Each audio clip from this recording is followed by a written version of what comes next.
सभी को स्वागत है आपका एक बार फिर से it is Neha educator channel में। आज के इस वीडियो में हम बात करेंगे वीएमयू कोटा स्टूडेंट्स के लिए जो इन्फॉर्मेशन है जो कि जाननी ज़रूरी है और इस टाइम कौन कौन सी अपडेट्स आ चुकी है। और आपको पता होगा कि अगर आपने ओपन यूनिवर्सिटी में एडमिशन लिया है तो हर एक चीज़ आपको ऑफिशियल वेबसाइट पर ज़रूर देखनी होती है क्योंकि वहीं पर आपको अपडेट्स मिलती है।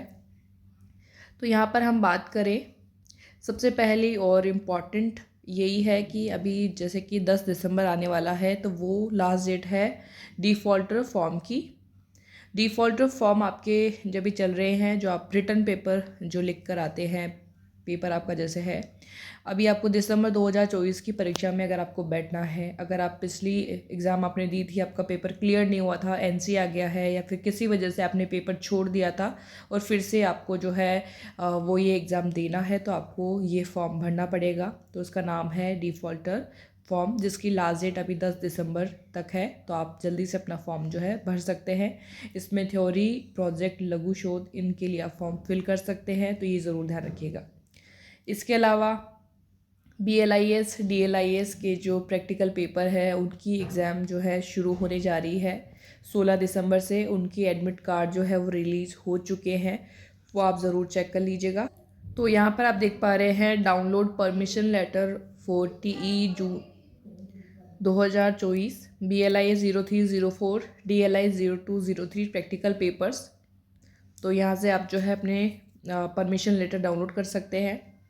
इन सभी के अपडेट्स आपको सबसे पहले टेलीग्राम चैनल जो है VMA कोटा डेली अपडेट्स पर मिल जाती है। अगर आपने अभी तक ज्वाइन नहीं किया हुआ है VMA Kota daily updates telegram channel हो तो ज्वाइन कर सकते हैं। लिंक आपको डिस्क्रिप्शन बॉक्स में भी दिया हुआ है और वहाँ पर आपका जो VMU स्टूडेंट्स का जो सबसे बड़ा ग्रुप है वो भी बना हुआ है। आप एक दूसरे के साथ डिस्कस कर सकते हैं इन टॉपिक्स पर। इसके अलावा हम बात करें एक इम्पॉर्टेंट इन्फॉर्मेशन की, जो कि है आपका स्कॉलरशिप फॉर्म, जिसकी अपडेट भी आपको टेलीग्राम चैनल पर मिली हुई है। जैसे कि आपका 20 नवंबर का ये मैसेज यहाँ पर शेयर किया हुआ है। आप सर्च भी कर सकते हैं, जो भी इन्फॉर्मेशन चाहिए होती है तो ज़रूर उसके नीचे कुछ कैप्शन लिखा हुआ होता है, तो सर्च करेंगे तो आप पर्टिकुलर उस मैसेज पर पहुँच जाएंगे। जैसे कि मैंने बालिका सर्च करके इस मैसेज को देख लिया है। अब यहाँ पर आप देख सकते हैं कि बालिका दूरस्थ शिक्षा योजना जो स्कॉलरशिप है उसके फॉर्म जो है आपके 20 सितंबर से शुरू हुए हैं और अभी 31 दिसंबर 2024 तक चलेंगे। तो यहाँ पर ये स्पेशली ध्यान रखें, ये महिलाओं के लिए या फिर गर्ल्स के लिए ही है। ये जो है मेल कैंडिडेट है वो इसके लिए अप्लाई नहीं कर पाएंगे। तो यहाँ पर क्या है कि आपने अगर कोर्स में एडमिशन ले रखा है और ये जुलाई 2021 के बाद से लागू है, 2021 भी है इसमें, तो यहाँ पर आपको फॉर्म फिल कर देना है और वो आपका SSO के माध्यम से होता है।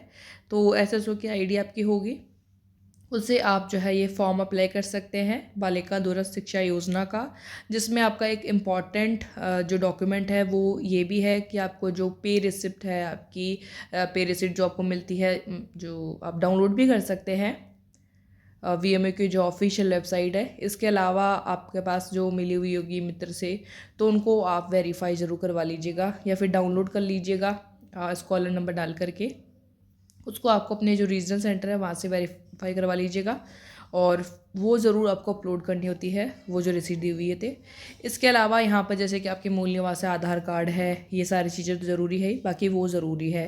और आपके पैसे जो मिलने होते हैं, अभी तक काफ़ी सारे कैंडिडेट्स के आ चुके हैं, वो आप ग्रुप में और पूछ लीजिएगा। बाकी थोड़ा सा समय लगता है आने में, लेकिन वो ज़रूर से ज़रूर आते ही हैं। लेकिन इसमें एक चीज़ ध्यान रखनी होती है कि अगर आपके और कोई दूसरी जैसे छात्रवृत्ति या स्कॉलरशिप आ रही है तो शायद आप इसके पार्ट नहीं हो पाते, आपको नहीं मिल पाती है। और अगर आपकी और स्कॉलरशिप वगैरह नहीं आ रही है तो आपको वो स्कॉलरशिप मिल जाएगी। इसके अलावा आपको समय समय पर जितने भी प्रैक्टिकल कैंप्स वगैरह आते हैं उनकी जानकारी मिल जाती है और डिटेल में कोई चीज़ें समझने की होती है तो उनके लिए वॉइस नोट या फिर जो भी मैसेज होता है वो ज़रूर शेयर किया जाता है, ताकि आप ज़्यादा से ज़्यादा प्रैक्टिकल कैंप को ज्वाइन करके, क्योंकि प्रैक्टिकल कैंप उन लोगों को ज्वाइन करना है जिनके प्रैक्टिकल सब्जेक्ट हैं और प्रैक्टिकल कैंप को ज्वाइन करना ज़रूरी है और साथ में 75% अटेंडेंस भी होनी ज़रूरी है, तभी आप प्रैक्टिकल जो पेपर है वो दे पाएंगे, उसमें पास हो पाएंगे, तभी आपका फाइनल रिजल्ट बनेगा। नेक्स्ट जो हम डिस्कस कर रहे हैं वो है आपका टाइम टेबल। टाइम टेबल आपका जो दिसंबर 2024 के लिए जो एग्ज़ाम होनी है उसका टाइम टेबल कब तक होगा। तो पहली चीज़ अभी जो हमने सबसे पहले डिस्कस करी थी, डिफ़ॉल्टर फॉर्म जो अप्लाई हो रहे हैं एग्ज़ाम के लिए, तो वो जैसे ही आपके अभी 10 तारीख को जैसे कि और हो रहे हैं, उसके बाद पहले तो डिफ़ॉल्टर फॉर्म जैसे कि कंप्लीट हो जाते हैं, तो साथ ही साथ एक तो जो रेगुलर स्टूडेंट हैं जिन्होंने जनवरी 2024 में एडमिशन लिया है या फिर जिन्होंने प्रमोटिव फॉर्म भरा है, उनकी तो एग्ज़ाम होगी दिसंबर 2024 में। जो साथ में जिन्होंने जैसे डिफ़ॉल्ट फॉर्म भर दिया तो उनके साथ में होगी। तो ये जैसे ही और होंगे उसके बाद में आपका जो है जल्दी ही टाइम टेबल भी आ जाएगा और आपकी जो दिसंबर एंड तक या फिर जो आपका अगला महीना है जो नया साल है तब तक आपके जो है एग्ज़ाम शुरू हो जाएंगे। तो अपनी तैयारी को आप अच्छे से बनाए रखिएगा।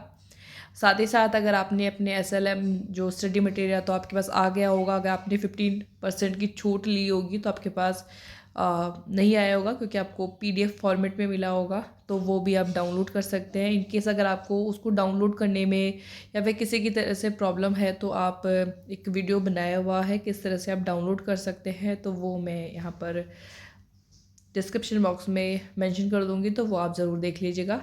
और साथ ही साथ उसके बारे में टेलीग्राम चैनल जो वीएमए कोटा डेली अपडेट्स है वहाँ पर भी बताया हुआ है, तो वहाँ पर भी आप चेक कर सकते हैं। अब एक और सबसे महत्वपूर्ण जानकारी जो कि बहुत ही ज़रूरी है, जिसको बहुत ज़्यादा कैंडिडेट जो है मिस करते हैं और इस वजह से उनका कोर्स भी लेट होता है, तो वो यही है कि जिनके पास प्रैक्टिकल सब्जेक्ट है या प्रैक्टिकल पेपर है, उनके जो है प्रैक्टिकल कैंप को वो ज़्यादातर मिस कर देते हैं क्योंकि वो यहाँ पर जो अपडेट्स है वो नहीं देखते हैं या फिर वो वीएमए कोटा डेली अपडेट्स टेलीग्राम से नहीं जुड़े हुए हैं। तो यहाँ पर आपके जो भी रीजनल सेंटर वाइज आपके जो है कैंप के नोटिस आते हैं, तो रीजनल सेंटर आपका जो है वो आपका जो सब्जेक्ट है, आपका जो कोर्स है, कब आपने एडमिशन लिया है, किस हिसाब से आपका जो कौन सा है न्यू स्कीम का है, अगर आपने साइंस से हैं तो अब तो ये यहाँ पर जो सोच रहे हैं वो आपको अपने रीजनल सेंटर वाइज देखनी है। तो यहाँ पर जैसे कि ये आपका जो प्रैक्टिकल कैंप का जो नोटिस आया हुआ है वो सेकंड बैच है, ये practical classes camp of DLIS programme, ये आपका जनवरी 2024 का बैच है और स्कॉलर नंबर भी यहाँ पर जो है मेंशन करे हुए हैं। ये रीजनल सेंटर जयपुर का है, तो इसको जो ध्यान में रखना है या फिर जो स्टूडेंट के लिए इम्पॉर्टेंट है वो रीजनल सेंटर जयपुर वालों के लिए ज़रूरी है। इसके अलावा जैसे कि इसके जस्ट नीचे बीकानेर वालों के लिए है, इसके अलावा अजमेर के जो स्टूडेंट्स हैं उनके लिए है रीजनल सेंटर के। तो आपको रीजनल सेंटर वाइज अपने जो है प्रैक्टिकल कैंप के ये जो जितने भी नोटिस आते हैं वो चेक करने हैं, जो डेट दी हुई है उस पर जा कर के ज्वाइन करना है। इन केस आपकी जैसे 5 दिसंबर थी आपकी कोई कैंप, पर्टिकुलर कोई कैंप था आपका, उसको ज्वाइन करने की, अगर आपने ज्वाइन नहीं किया है 10 दिन का अगर आपका कैंप है तो 10 दिन में 75% अटेंडेंस आपको चाहिए। तो कम से कम आप 6 तारीख को या फिर नेक्स्ट डे आपको जो है ज़रूर से ज़रूर उसको ज्वाइन कर लेना है, क्योंकि आपको 100% नहीं 75% भी होगी तो भी आप प्रैक्टिकल वो जो एग्ज़ाम है वो ज्वाइन अटेंड कर पाएंगी और अपना पेपर क्लियर कर पाएंगे। तो ये चीज़ आप ज़रूर ध्यान रखिएगा और ऐसे ही वीडियोस आपको इस यूट्यूब चैनल पर मिलते रहते हैं। साथ ही टेलीग्राम चैनल को ज्वाइन करना ना भूलें। आज के इस वीडियो में इतना ही। Thank you for watching.